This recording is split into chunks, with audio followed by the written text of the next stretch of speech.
পশ্চিমবঙ্গ সরকার বৃহস্পতিবার সকল সরকারি এবং সরকারি সাহায্যপ্রাপ্ত স্কুলে সকালের সমাবেশে বাংলার মাটি বাংলার জল রাজ্য সঙ্গীত গাওয়ার বাধ্যতামূলক করেছে। রাজ্যে মাধ্যমিক শিক্ষা বোর্ড কর্তৃক সকল উচ্চ প্রাথমিক ও মাধ্যমিক বিদ্যালয়ের প্রধানদের কাছে জারি করা একটি বিজ্ঞপ্তিতে বলা হয়েছে, সকালের সমাবেশে নিয়মিত রাজ্য সঙ্গীত গাওয়ার জন্য প্রয়োজনীয় ব্যবস্থা নিতে 1905 সালে রবীন্দ্রনাথ ঠাকুরের লেখা বিখ্যাত একটি গান বাংলার প্রতিটি সরকারি ও সরকারি সাহায্যপ্রাপ্ত স্কুলের প্রতিদিনের শুরুতে প্রার্থনা সঙ্গীত হিসেবে গাওয়া হবে। রাজ্যের শিক্ষামন্ত্রী ব্রাত্য বসু বৃহস্পতিবার এক্সে পোস্ট করেছেন, রাজ্য সঙ্গীতের সাথে কবির লেখা জাতীয় সঙ্গীতের নিয়মিত গাওয়া সামাজিক ও সাম্প্রদায়িক ঐক্যের অনুঘটক হবে। বসু আরও বলেন, বাংলার প্রতি রবীন্দ্রনাথের উপাসনা, বাংলার মাটি 1905 সালে ব্রিটিশ উপনিবেশিক শাসকের বাংলা ভাগের সিদ্ধান্তের বিরুদ্ধে আন্দোলনের সমর্থনে রচিত হয়েছিল।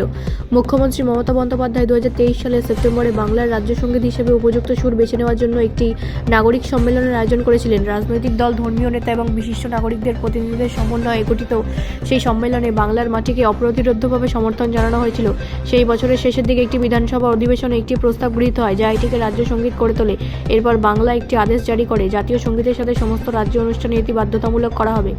ব্যুরো রিপোর্ট, রাষ্ট্রীয় প্রসার বাংলা।